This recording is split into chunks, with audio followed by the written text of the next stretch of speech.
Assalamu alaikum and welcome to Snapify ED. As you know, my name is Roma Sardar और हम Snapify ED पे ninth class mathematics को easy और fun way में समझते हैं। तो जैसा कि आपको पता है कि हम जो है वो नाइन्थ क्लास के चैप्टर 4 का टॉपिक फैक्टराइजेशन स्टडी कर रहे हैं। तो आज हम उसी की टाइप 3 को मज़ीद डिस्कस करेंगे और उसके बाद हमारे पास 2 टाइप्स रह गई हैं जो बहुत ही शॉर्ट और ईजी हैं। तो ये टाइप थोड़ी ट्रिकी है और इंटरेस्टिंग भी है। तो लेक्चर को स्टार्ट करते हैं। और अगर आपने अभी तक प्रीवियस 2 टाइप्स नहीं देखी फैक्टराइजेशन की तो उनका लिंक जो है वो डिस्क्रिप्शन में मैं दे दूंगी, वो आप जाके पहले समझ लें, उसके बाद इस टॉपिक पे आइएगा। तो आज का जो हमारा टॉपिक है वो है टाइप 3 फैक्टराइजेशन, कि जब आपके पास इस टाइप के एक्सप्रेशंस हों, मतलब 2 एक्सप्रेशंस हो और उनका प्रोडक्ट हो और साथ में कोई वेरिएबल या कोई कांस्टेंट नंबर ऐड हो रहा हो या सब्ट्रैक्ट हो रहा हो, तो फिर हम उस टाइप के एक्सप्रेशन को कैसे फैक्टराइज कर सकते हैं। और इस टाइप का एक्सप्रेशन फिर हमारे पास जो है ये 4 फैक्टर्स आपस में मल्टीप्लाई हो रहे हैं, उसमें कुछ ऐड हो रहा है और इस टाइप के जिनके एंड में वेरिएबल का स्केयर आता है। तो वन बाय वन हम इनको समझेंगे। बहुत ईजी है, जल्दी से अपना पेन और रजिस्टर रेडी कर लें और मेरे साथ साथ प्रैक्टिस करेंगे तो आपकी ग्रिप जो है इस टॉपिक पर बहुत अच्छी हो जाएगी और फिर कहीं से भी कोई भी और किसी भी टाइप का क्वेश्चन एग्जाम में आता है तो आप इजीली उसको सॉल्व करेंगे। तो चलें लेक्चर को स्टार्ट करते हैं। जी, तो सबसे पहले जो है वो हम देख लेते हैं कि इस टाइप का एक्सप्रेशन हो और हमें कहा जाए कि इसको फैक्टराइज करें, तो इसके लिए हमने अपने माइंड में क्या रखना है। पहली बात जो आपने इस टाइप के एक्सप्रेशन में माइंड में रखनी है कि वो आप चेक करें कि इस एक्सप्रेशन में जो फर्स्ट 2 टर्म्स हैं वो सेम है। जैसे कि हमारे क्वेश्चन की स्टेटमेंट देख लें कि 2x² + 7x + 3, 2x² + 7x + 5 + 1। तो जो फर्स्ट 2 टर्म्स हैं वो हमारी सेम है। चेंज कहाँ हो रहा है? ये कांस्टेंट नंबर चेंज हो रहा है। तो जब इस टाइप का एक्सप्रेशन आ जाए जिसकी जो है वो फर्स्ट 2 टर्म सेम हो, तो हम क्या करेंगे, यहाँ पे हम एक वेरिएबल सपोज करेंगे। कोई भी वेरिएबल ले सकते हैं आप, मैं यहाँ पे y को सपोज कर रही हूँ। तो हम जो सेम टर्म्स होंगी ना उसको हमने y के इक्वल सपोज कर देना है। फिर आपने इसकी जगह इस y को पुट करना है।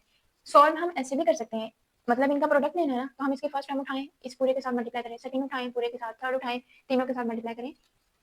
सॉल्व इसमें ऐसे भी हो जाना है, लेकिन ये बहुत टाइम कंज्यूमिंग है और टाइम आपको पता है कि बहुत इंपॉर्टेंट है। तो टाइम को बचाने के लिए जो है वो हम यहाँ पे ये वाली चीज़ यूज करते हैं कि हम जो सेम टर्म्स होंगी उनको किसी वेरिएबल के इक्वल सपोज कर लेंगे। तो यहाँ पे मैंने इसको y के इक्वल सपोज किया, तो अब हम क्या करेंगे कि इनकी जगह हम y लिख लेंगे। तो हमारे पास जो सिंपली इनको सिंप्लीफाई करके जो फॉर्म आएगी वो आएगी y+3 एंड y+5 एंड +1। देखिए मतलब इतनी कम्प्लेक्स फॉर्म को हमने सिंपल कर लिया। अब हम इसको सिंपल करके सॉल्व करेंगे, इजीली सॉल्व भी हो जाएगा और हमारा आंसर भी आ जाएगा। अब हम इनका प्रोडक्ट इजीली ले सकते हैं। आपको पता है फर्स्ट टर्म को उठाओ, इन दोनों के साथ मल्टीप्लाई करो, y को y के साथ मल्टीप्लाई करेंगे y का स्क्वायर एंड देन y को 5 के साथ करेंगे तो ये आ जाएगा 5y। फिर इसकी सेकंड टर्म उठाओ और इन दोनों के साथ मल्टीप्लाई करेंगे तो 3y + 15 एंड ये 1 एज इट इज। उसके बाद इनको ऐड कर दो, जो ऐड हो रहे हैं, सब्ट्रैक्ट तो कोई हो नहीं रहा तो ऐड कर देते हैं। y का स्क्वायर 5 और 3 हो जाएगा 8y और 15 और 1 16। अब ये हमारे पास फॉर्म बन गई है। अब ये फॉर्म बनने के बाद हम लगाएंगे मिडल टर्म स्प्लिटिंग, जो इसी फैक्टराइजेशन की टाइप 1 में हमने सीखा था कि मिडल टर्म ब्रेक कैसे करते हैं। अगर आपको मिडल टर्म ब्रेक करनी नहीं आती तो वो आप देखिए, उसमें मैंने बहुत इजी मेथड और ट्रिक बताई हुई है जिसको फॉलो करके आप इजीली कर सकते हैं। तो मिडल टर्म ब्रेक करके हमारे पास जो आएगा वो आएगा y का स्क्वायर और यहाँ पे मैं इसको ब्रेक कर रही हूँ 4y एंड 4y, क्योंकि मैं इनको जब ऐड करूंगी तो मेरे पास 8 आ जाएगा और जब मैं इनको मल्टीप्लाई करूंगी 4 4 16 तो मेरे पास 16 आ जाएगा। और मुझे यही चाहिए होता है कि मैं मिडल टर्म कैसे ब्रेक करूँ, ऐड करूँ तो मिडल टर्म आ जाए और मल्टीप्लाई करूँ तो मेरे पास जो है वो लास्ट वाली टर्म आ जाए। ये मैंने कैसे ब्रेक किया, इसकी ट्रिक है जो मैंने ऑलरेडी आपको बता दिया कि आप इसी फैक्टराइजेशन का पार्ट 1 चेक करें। अच्छा, उसके बाद जो है वो हमने कॉमन ले लेना है, ये भी हमने टाइप 1 में सीख लिया है। तो y कॉमन आ गया, y+4 एंड इन दोनों टर्म में से हमारे पास 4 कॉमन आ रहा है तो y और अंदर 4 आ गया। अब सेम टर्म्स देखें, y+4 सेम है, कॉमन ले लेंगे हम अगेन। तो पीछे क्या बचा, y और 4, ये भी y और 4 बच गया। तो दोनों का सेम है तो दोनों का हम लोग क्या ले लेंगे, स्क्वायर, मीन्स के y स्क्वायर। कैसे स्क्वायर, जैसे 2 × 2 हो तो हम इसको पावर फॉर्म में लिखें तो 2 का स्क्वायर हो जाता है ना, ऐसे सेम टर्म्स आपस में मल्टीप्लाई हो तो पावर में उनका स्क्वायर हो जाएगा। नेक्स्ट हमारा क्वेश्चन सॉल्व हो गया यहाँ तक। अब हमने जो y सपोज किया था किसके इक्वल, वो वैल्यू उठा के हमने इस y की जगह लिख देनी है। मतलब y हमने सपोज किया था 2x² + 7x and 4 as it is रहेगा और स्क्वायर, ये हमारा फाइनल आंसर है। ट्रिक कौन सी यूज हो रही है, सिर्फ आपने आइडेंटिफाई करना है जो टर्म सेम है उनको y के इक्वल रख देना है। बाकी आपको स्टेप्स ऑलरेडी आते हैं, मल्टीप्लाई करना आता है, आपको मिडिल टर्म ब्रेक करना आती है, आपको कॉमन लेना आता है, एंड पे जो हमने इक्वल सपोज किया था वही हम इक्वल इसमें पुट कर देंगे। तो इस टाइप के एक्सप्रेशंस को तो सॉल्व करना आपको आ गया। अब प्रैक्टिस के लिए मैं आपको एक क्वेश्चन दे देती हूँ, वीडियो को पॉज करें और जल्दी से वो क्वेश्चन प्रैक्टिस करें, 2 मिनट लगेंगे, इससे आपकी इस टॉपिक पे ग्रिप अच्छी हो जाएगी और आपको समझ आ जाएगा। तो प्रैक्टिस के लिए मैं क्वेश्चन यहाँ पे लिख देती हूँ। तो ये क्वेश्चन आपका प्रैक्टिस के लिए है, जल्दी से इसको सॉल्व करें और इसका आंसर जो है वो कमेंट सेक्शन में मुझे सेंड करें और ताकि मुझे आइडिया हो जाए कि आपको अभी तक जो है वो लेक्चर की समझ आ रही है। और वीडियो को लाइक और शेयर कर दें और चैनल को जल्दी से सब्सक्राइब कर दें ताकि ऐसी और इंटरेस्टिंग और ट्रिक के साथ जो है वो नए टॉपिक आपको मैं समझाऊँ। तो चलें नेक्स्ट जो हमने 2 वो देखी थी एक्सप्रेशंस, उनको देखते हैं कि उनको कैसे सॉल्व कर सकते हैं। जी, तो अब हमारे पास सेकंड टाइप के एक्सप्रेशंस आ गए हैं, ये वाला और ये वाला। इनमें आपको डिफरेंस थोड़ा अच्छा लग रहा होगा, कहाँ पे लग रहा है? यस, ये लास्ट टर्म, इसमें सिंपल के है, इसमें एक्स स्क्वायर के साथ है। तो दोनों की एक-एक प्रॉब्लम हम डिस्कस करेंगे और आपको प्रैक्टिस के लिए भी दी जाएगी, तो आप साथ-साथ प्रैक्टिस भी कीजिएगा। जी, तो इस टाइप का जब एक्सप्रेशन आ जाए और इसको फैक्टराइज़ करना हो, तो हम कैसे करेंगे? यहाँ पे हमने क्या करना है कि हमने पेयर बनाने हैं।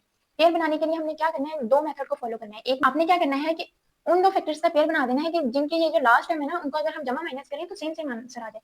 जैसे देखिए कि मैं अगर फर्स्ट 2 लूँ, तो अगर मैं इनको वो करूँ 2 को और 7 को और यहाँ से -4 और -1 को करूँ, तो आपको पता है 7 में से 2 को माइनस करें और माइनस साइन बड़ी वैल्यू का 5 आ जाएगा और इन दोनों को माइनस माइनस प्लस साइन बड़ी वैल्यू का 5। तो अब अगर मैं पेयर बनाऊँगी तो मैं फर्स्ट 2 का और सेकंड 2 का पेयर बनाऊँगी क्योंकि दोनों के जो पेयर हैं उनको मैं अगर सॉल्व करती हूँ तो -5 सेम टर्म आ रही है। कभी-कभी ऐसा भी हो सकता है कि आपके जो पेयर हैं वो जैसे फर्स्ट वाले का लास्ट वाले के साथ बन जाए, सेकंड वाले का थर्ड वाले के साथ बन जाए। तो ये जब आप प्रैक्टिस करेंगे तो आप जब देखेंगे क्वेश्चन को तो आपको देख के आइडिया हो जाएगा कि हमारे पेयर कौन से बनते हैं। रफ पेज पे आपने जो है वो पेयर्स बना के देख लेंगे। जी, तो अब क्वेश्चन सॉल्व करते हैं हम।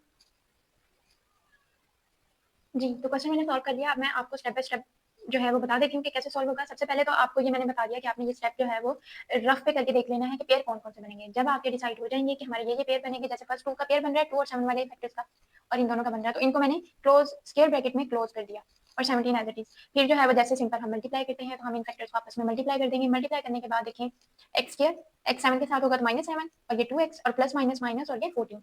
सेम एज़ इट इज़ जो है वो एक्स स्क्वायर और फिर उसके बाद -x, -4x और प्लस 4 17 एज़ इट इज़। अब इनको जमा माइनस करेंगे, सिंप्लीफाई करेंगे मज़ीद, सो 7 में से 2 को माइनस करेंगे 5x और इधर माइनस माइनस प्लस और 5x प्लस 4। अब आप नोट करें कि ये तो हमारी वही फॉर्म बन गई जो हम प्रीवियस इससे पहले जो हमने एग्जांपल सॉल्व कर ली है, कि उस टाइप के एक्सप्रेशन को कैसे फैक्टराइज़ करते हैं। तो मतलब ईज़ी है, आप एक स्टेप सीखोगे तो जो उसका नेक्स्ट स्टेप होगा वो पीछे वाला जो ऑलरेडी हमने सीखा हुआ होगा वही वाला होगा। तो बिल्कुल भी आपने परेशान नहीं होना। तो यहाँ पे देखें कि ये वही स्टेप आ गया। अब आप वीडियो को बंद कर दें, पॉज़ कर दें और खुद से इसकी प्रैक्टिस करें, ताकि आपका जो प्रीवियस टॉपिक है वो और ज़्यादा जो है स्ट्रॉन्ग हो जाए। तो अगर कहीं पे डाउट है तो आप साथ-साथ समझ सकते हैं। तो मैंने फिर से जो है सॉरी यहाँ पे वाई सपोज़ करते हैं हम लोग सिंगल वाई। तो वाई को मैंने फिर से सपोज़ कर लिया, ये टर्म जो है वो सेम आ रही थी x स्क्वायर -5 x स्क्वायर -5 तो इनकी जगह मैंने वाई पुट कर दिया। फिर से इनका जो है वो प्रोडक्ट लेना है, हमने मल्टीप्लाई करना है। मल्टीप्लाई करके सिम्प्लीफाई किया है और यहाँ पे देखिए मिडल टर्म ब्रेक किया है। 39 था तो 13 3 दा 39 होता है और मैंने -13 के साथ लगाया क्योंकि प्लस माइनस करके -10 हमें चाहिए, तो -9 बड़ी वैल्यू के साथ आना चाहिए और अगर हम मल्टीप्लाई करें तो प्लस माइनस माइनस 13 3 दा 39। तो उसके बाद जो है वो आपने कॉमन ले लिया, कॉमन लेने के बाद देखिए ये वाले फैक्टर बने और अगेन हमने y की जगह उनकी वैल्यू पुट कर दिया, x स्क्वायर -5x और x स्क्वायर -5x। तो हमारा ये वाला एक्सप्रेशन जो है वो भी हमने समझ लिया और सीख लिया। अब ये थर्ड वाला एक्सप्रेशन है, इसका जस्ट ये मेन आइडिया मैं आपको बताऊँगी, बाकी आपने खुद सॉल्व करना है और इन दोनों का प्रैक्टिस क्वेश्चन भी मैं आपको दे देती हूँ। और ये नहीं कि वो प्रैक्टिस क्वेश्चन मैंने दिया है कि आप बस देखें और इग्नोर करके चले जाएँ, उसकी प्रैक्टिस करें। ज़्यादा से ज़्यादा आपके 10 मिनट लग जाएँगे अगर आपको टॉपिक समझ आ गया है तो। बस आप 10 मिनट जो हैं अपनी पढ़ाई पे लगाएँ, उसके बाद जो मर्ज़ी करें। तो आपने प्रैक्टिस लाज़मी करनी है। तो ये वाला क्वेश्चन मैं बता देती हूँ कि इसके पेयर कैसे बनेंगे। जैसे आप देखें कि जैसे मर्ज़ी जमा माइनस कर लें, हमारे पास सेम आंसर नहीं आएगा। इनका फैक्टर बनाए तो 0 आ जाएगा, इन दोनों का बनाए तो -3 आ जाएगा, इक्वल तो नहीं आ रहे। अगर मैं इन दोनों का लूँ, इन दोनों का लूँ, फिर भी इक्वल नहीं आ रहा। तो जब किसी भी तरह पेयर ना बने तो आपने ये एंड पे नोट करना है कि अगर साथ कोई वेरिएबल का स्क्वायर आ रहा है, तो आपने क्या करना है कि मल्टीप्लाई करके चेक करना है। जैसे मैं इन दोनों को मल्टीप्लाई करूँ और इन दोनों को मल्टीप्लाई करूँ, 1 multiply -1 minus minus minus 2 to the 4 and plus minus minus 4 1 the 4 देखें, मल्टीप्लाई करने से आंसर सेम आ गया। मतलब पेयर हम जो है फिर इन दोनों का पेयर बना देंगे और फिर इन दोनों का पेयर बना देंगे। तो जो थर्ड एंड लास्ट एक्सप्रेशन है वो आपने कैसे आइडेंटिफाई करना है कि अगर एंड पे वेरिएबल का स्क्वायर आ रहा है तो आपने उनको मल्टीप्लाई करना है, अगर सिंगल वेरिएबल आ रहा है तो आपने उनको जमा माइनस करना है। तो बस पेयर बन गए सेम एज इट इज, इन्हीं स्टेप से आपने उनका प्रोडक्ट लेना है, फिर कोई वेरिएबल वाई सपोज कर लेना है, फिर आपने उनको सिंप्लीफाई करना है, मिडिल टर्म ब्रेक करनी है, कॉमन लेना है और एंड पे फिर से वही वाई पुट कर देना है। तो ये हमारा टॉपिक डन हो गया आज का।